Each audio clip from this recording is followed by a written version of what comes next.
The day I became an Ironman. From Great Britain, Ethan Salim, you are an Ironman.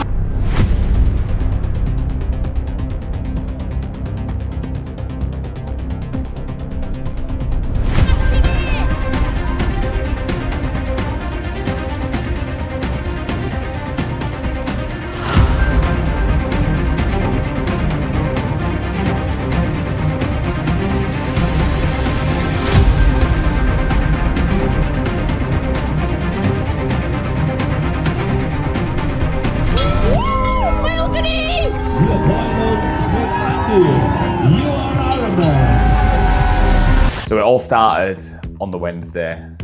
We flew out to Hamburg on an evening flight. As soon as we got there, it was pretty much straight to bed on that day. The preparation, and you saw this in the last video, my bike was taken over by Velo Yellow, who are absolutely tremendous in terms of getting the bike over there and the transportation to and from the event. So this time around, I didn't have to worry about taking my bike to the airport, packing it all the way, which made a massive, massive difference. So it was pretty much me, my suitcase. They took a bag with my swim gear, my cycling gear, which made it so much easier. So getting over there, it was pretty late on the Wednesday when we got there. So I pretty much headed down to bed. The hotel was great. It was a race official hotel over there at Scandic. It just made it easier in terms of getting in the fuel that I needed to, on the days leading up to the Ironman. In the days leading up, I did 3 days ranging from about 750 to 850 grams of carbohydrate, where I was reducing down my protein, my dietary fats, and I was trying to eat low fiber foods just to get as much quality carbohydrates in. So I was going to be starting the race with a tank full of gas, so to speak. How I've said this to people is, with these types of events, they're exactly that. It's not really you going away for a holiday, although some people may be able to call it that. It was very much bottled water, full sugar cokes for extra carbohydrate, and legs up. With what was coming ahead of me, 140 odd miles of racing, I didn't want to be burning out my legs. So Thursday was a bit of a short walk around and pretty much just getting a sense of, the Hamburg as such, having a look over the lake, starting to visualize what I was going to be doing. And Thursday was also registration. So we went down to registration. That is when I then picked up my bib number, my bag, got everything that was needed. And in that bag, I had my swim cap, my bib number, some information just in terms of the athlete's guide. And yeah, we were sort of ready to go there and then, registration done. Now, Friday morning, my bike arrived. I got a text off of Patrick from Velo Yellow, and I went to pick up my bike. My bike was in perfect nick. So what I then did is I took the bike out on a little bit of a spin, just 20 minutes, make sure that all the gears and everything is working and it was mechanically sound. I then did a bit of a run as well round, just to make sure everything was fine there. Luckily everything was in good shape. But like I say, same again, there was nothing fancy going on here. I was pretty much eating a lot of carbohydrates, going back to the hotel, legs up, resting, making sure that food's digesting well, and going with what sits well on. This is going to sound crazy, but I was pretty much eating in the same restaurant twice a day for about 3-4 days running. I mean, at the end of it, that place, I just didn't want to go back there. Not because the food wasn't good, but I was just sick to death of the food. What a privilege that is. Extra pasta at Vapiano's. That's what it was. Turns out it's a chain. But anyways, that was all good. And by the way, Hamburg, such a beautiful place. But there was a real buzz around the place. Seeing athletes from all over the world coming together from so many different countries, and met some people on the flight over there, and got chatting to them. And Hamburg as a course, there was quite a few first timers there, but there was a lot of experienced triathletes there who were going there and they wanted to set personal bests. There was a real mix of people there, which was just absolutely fantastic. That was Friday. Saturday, Beth, my sister, Beth's mum and dad came over from Berlin, so I had a really good support crew there, which I was very grateful for. And I can't really put it into words really how that means to have your loved ones there. And I've said this before, everyone who's, dropped me a message along this journey and, been there to support me, well wishers before the race, that meant a lot. So it doesn't go unnoticed.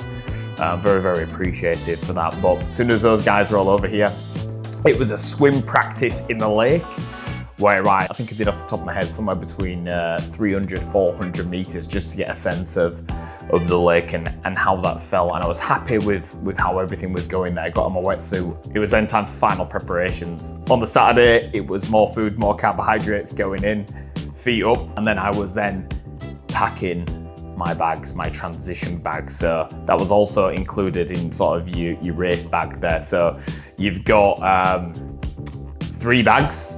You've got your swim to bike bag, and you've then got your bike to run bag, and you've got obviously streetwear for after it. So I obviously needed a certain kit in the morning that wasn't going in the bags.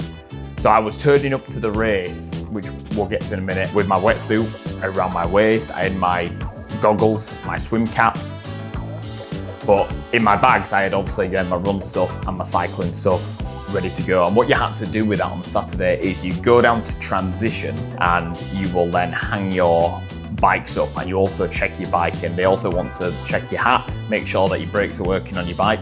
And it took us about an hour and a half to pass through the queue. That is how many athletes were down there and how rigorous they are with that. I mean, the Ironman events are absolutely unbelievable. And how they run, the volunteers, the staff are absolutely amazing.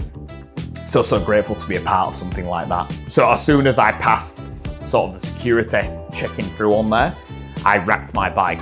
And when I was racking my bike, I didn't, leave my bottles down there. They were still at the hotel because I needed to prep my nutrition. I then put them on in the morning and same with my bike computer. But the bags, they get hung up. You've got your number, which you then, and what I'd say about the Hamburg transition, it's such a big transition. So you've got a fair bit, to sort of run as you're coming out the swim to get your cycling stuff on, to get out on your bike, and then the flip reserve on the other side as well. Coming off the bike and transitioning into your running. So it's quite a big transition, really. Definitely the biggest event that I've ever been a part of. I would say in terms of the logistics. In triathlon anyway. That was that on the Saturday, and I felt really, really good just to get that boxed off because the queue was absolutely massive. We all went out for tea on the Saturday night, and we got back to the hotel room about 8:30. Sunday morning, the day of the Ironman, it was going to be an early start. So I need to get as much rest as possible, putting in the last final bits of carbs. I've obviously been pushing 750, 850 grams of carbs for 3 days running. More than anything, I felt quite calm in a way, which is a little bit strange. And I think a little bit of that was I knew how much work I'd put into this preparation. I'd trained the house down, and if you was asking me, could I have done anything else? I was content with the amount of work that I put into this. The compromises, sacrifices were 100% worth it. And I knew that if it was 100% down to me and my efforts, and I had a bit of good fortune on the day, I knew that it was going to be a done deal. But you do need a bit of good fortune, which I'll be going into this. So we got up on Sunday morning, early, 4 o'clock. What I then did on race morning, the first thing I did is I started getting on board some water and electrolytes. Then went down to breakfast. I had 4 slices of toast with Nutella. I had to go around looking for Nutella for ages for this, but that is my pre-race breakfast. I'm never changing that. It goes down well. And these are the things that you practice in training time and time again. General rule: never anything new on race day. You should have already practiced your nutrition in training, your gear. Everything should be seamless. I had time to obviously let that digest. And I then had a bottle of Morton as well, 320 carb mix as well. So that's an extra 80 grams of carbs. So I had roughly there about 160 to 180 grams of carbohydrate there pre-race. I stayed on top of my hydration there. And then it was getting my wetsuit on, getting my stuff together, my bag. We then went down to transition. So the swim start for the pros was 6:30 in the morning. So from getting down there, we had a little bit of time just to put my bottles onto the bike, my bike computer, so I had that locked and loaded. I then dropped off my streetwear bag and we went down to the swim start, and the atmosphere down at the swim start, Paul K on the mic, saying some words obviously to people, was truly amazing. He's the best, and anyone will tell you Ironman events are absolutely incredible. You can feel it in your body, in your bones, the adrenaline before these events. And I had quite a bit of time to sort of stand there and reflect on what I was about to do. But as I said, I felt quite calm, and I knew that it was now just a case of putting it all together. So I lined up on the hour 15 to hour 20 swim start.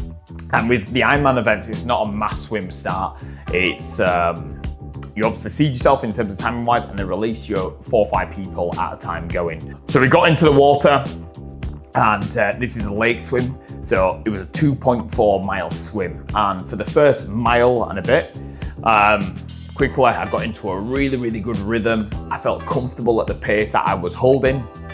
And like anything open water, it's a contact sport. So you get a few bangs and whatnot, but the water was relatively calm. I'll be completely honest with you, that first half of the swim. So obviously tried to get behind some people to draft as much as you can without sort of getting kicked in the face.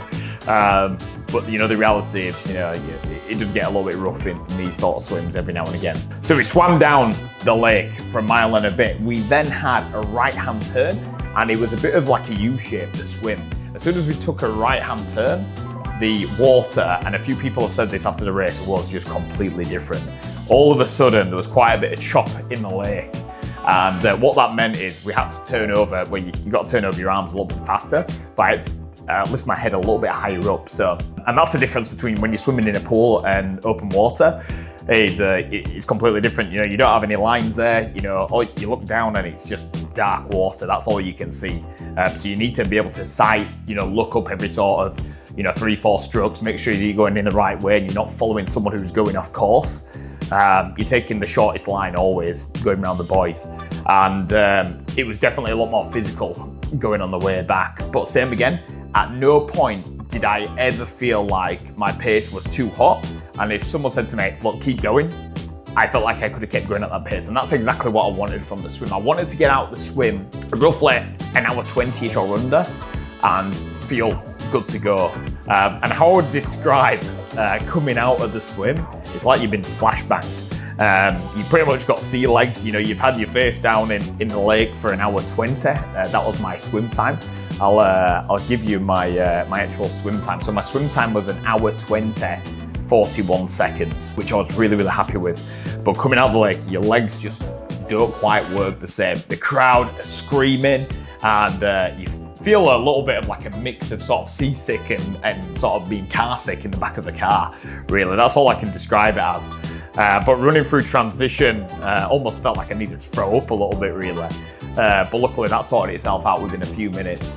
We ran down to transition. It was probably about a 400 meter run to transition. And the first thing I was then doing is I was taking off, my goggles and my cap as I was running, getting my wetsuit, down to my hips and getting over to transition. In transition, I was then taking out my helmet. I was putting that on, my glasses, taking off the rest of my swim stuff, which then went back into my bag. I had a gel, and I was then putting on my cycling shoes and my bib. In the Ironman events, your bib goes towards the back, so there's a lot of things that are going through your head. There's a lot of, it's a word that I'm looking for here. People are very on it around you as well, and there's that sort of sense of urgency in transition as you're going around. So I took 7.5 minutes in transition from coming out the swim, running to transition, getting my stuff ready to go, and grabbing the bike. So I ran down, grabbed my bike. That was an extra, couple hundred meters down the road, and pretty much got over the mount line, mounted the bike, and we was on with the bike portion. So the bike in a full Ironman is 112 miles. Alex had said this to me before, and I'd heard this from other people, and you know, the nature is compared to half Ironman 70.3 and full Ironman, it's just completely different. And to put this into context, my last half Ironman in Mallorca, I did it in 5 hours 36. I was on the bike alone in this race for 6 hours and 15 minutes. It was. So, you know, that just goes to show the difference on there. I was on the bike here longer than the whole of my last Ironman, you know, from start to finish really.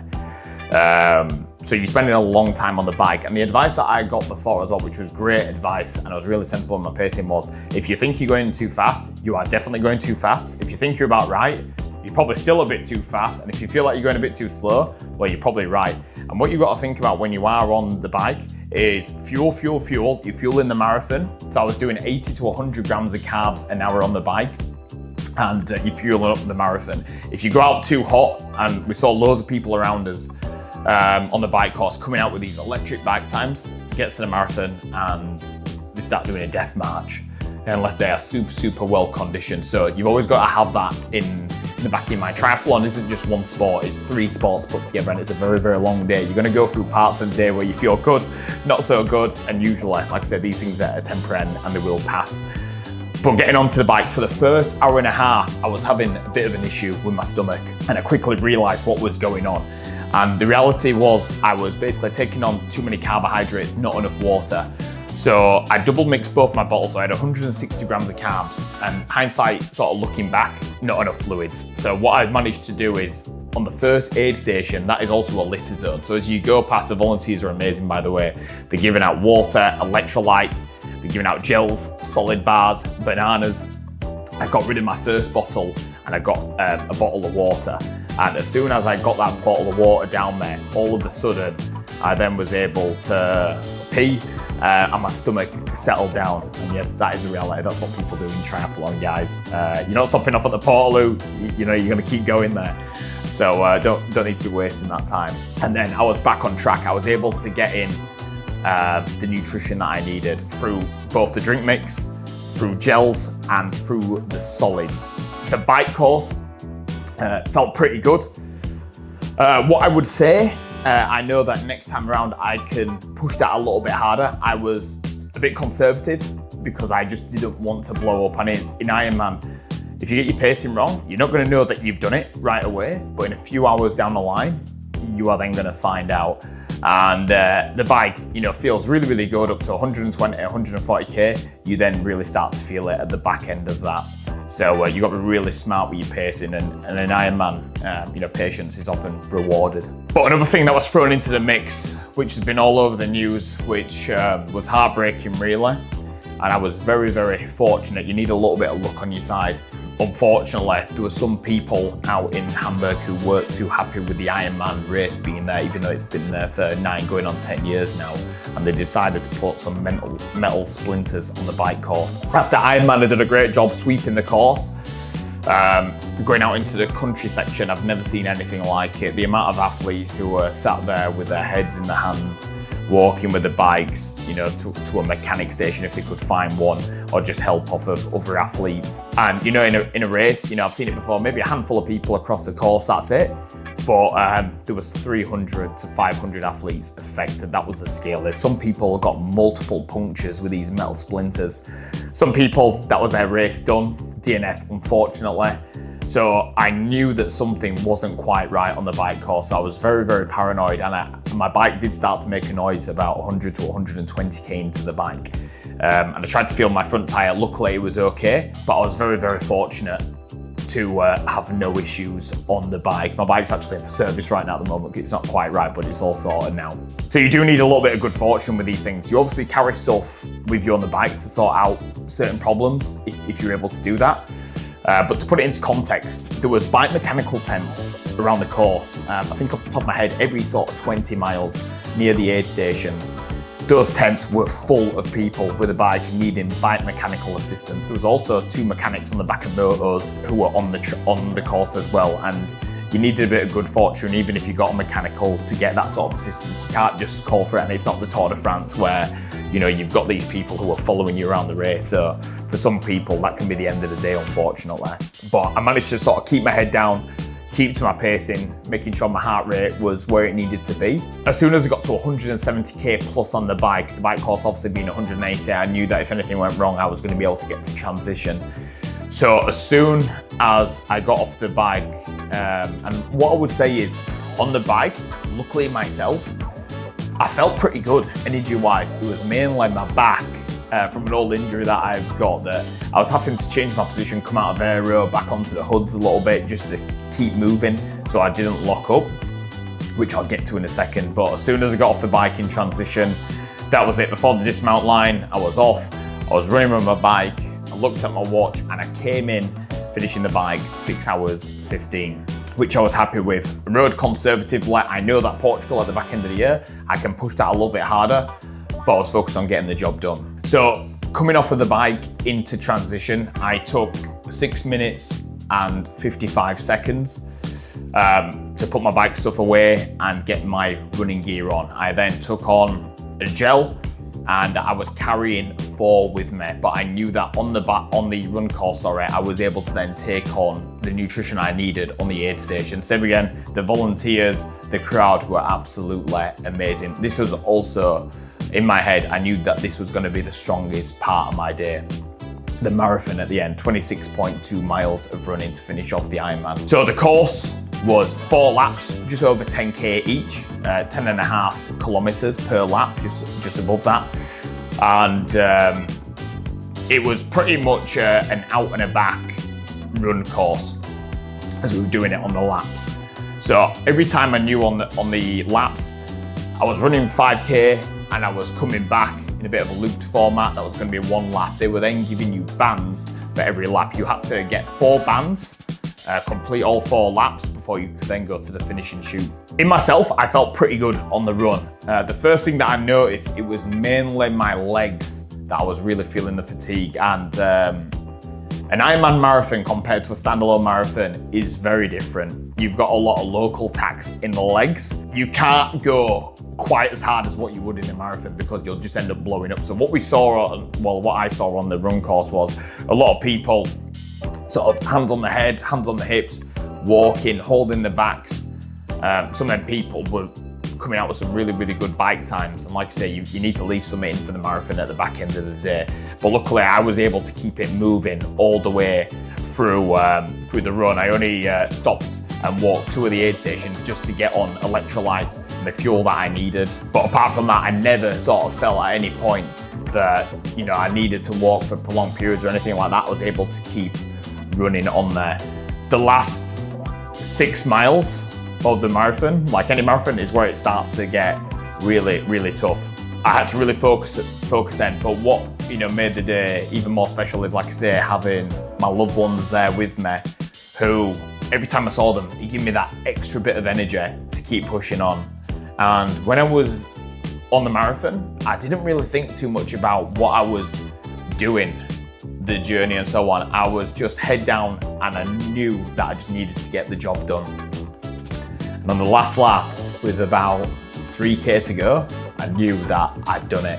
And getting my 4th band and that last kilometre stretch was absolutely amazing.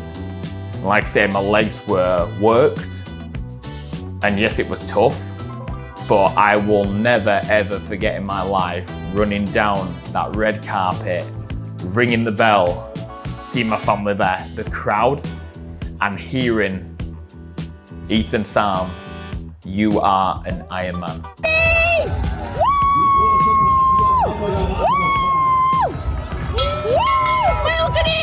Your final Smith and you are an Ironman. From Great Britain, Ethan Salim, you are an Ironman. Come on, Ethan! Come on, yeah! Your final Smith and you are an Ironman.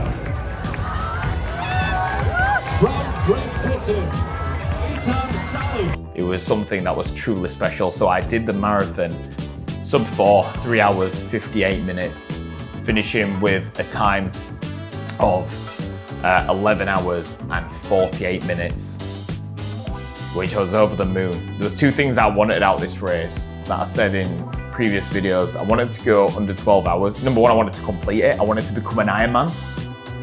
I wanted to go under 12 hours. And I wanted to run a sub 4-hour marathon. And I managed to do all three of those things. And being there with my loved ones, for all the well wishes and support from friends, family, my clients, people who I'd not spoken to before on social media, who reached out, who was tracking me. And I feel so blessed that I had hundreds of messages of people who had watched the YouTube, Instagram, who reached out with those well wishes and got behind me and let me know that they was tracking me. And in hindsight, you know what? I put a bit of pressure on myself with this series and documented it along the way, but it all paid off. I want to also say a special thank you to Alex Woodman from the Try Guys, who has been in my corner for a 1.5 years plus now, bordering on sort of 2 years since we started this journey together. And I came from a background of rugby, never cycled in my adult life, never owned a bike in my adult life. I couldn't swim properly. And over the last 1.5 years, I've learned all those things alongside having great guidance from people like Craig, people, my friends supporting me, jumping in on runs, the well-wishers along the way. Everyone has played an integral part in the journey, and you know, that's not something that I forget, I take for granted. I'm really grateful to have so many amazing people in my life who have supported this, who have made this journey so enjoyable. And I can honestly say this is one of the best things that I've done. And the thing about Ironman as well is, it sounds cliche, but it's not about that, the finishing medal. It's about everything that goes on underneath it, of what's required to even get to the start line, never mind the finishing line. So I've got respect for everyone who is in that arena. Not only that, but who signs up to do a marathon, a half marathon, who looks after the health, who turns up to the gym week after week. It requires a lot of hard work, consistency, and Ironman has taught me lessons that I will never forget, that I will now continue to take through life with me to more of these events. We've obviously got Portugal next in October, but it's all about who you become along the way. And like I said, it sounds really cliche, but I've definitely learned a lot about myself, and it's taken me to levels in terms of my own personal standards that I've got for myself that years ago I would never have dreamed to be possible. What's gone into this? I am an Ironman. That feels good to say. So this is definitely one that I'm proud of. I remember seeing these frames a couple of years ago from some people who have done Ironmans in the past, and very grateful that Beth, my mum, sister, all chipped in and they wanted to get this for me. So I've now retired the swim cap, the medal, my bib number, and this is going to go in the office right above my bike setup in there, just so then when I'm training, when I'm on the bike, when sessions get tough, I can always reflect and look back on this day. But this one, my first Ironman, is something that I'll never forget, and it's a nice reminder of the journey and everything that's gone into this process of the road to Ironman. And I just want to thank everyone out there who has commented, the well wishers, you followed the series Road to Ironman. It's been truly special. Ironman Hamburg is done. We now push on to Portugal. Let's do this.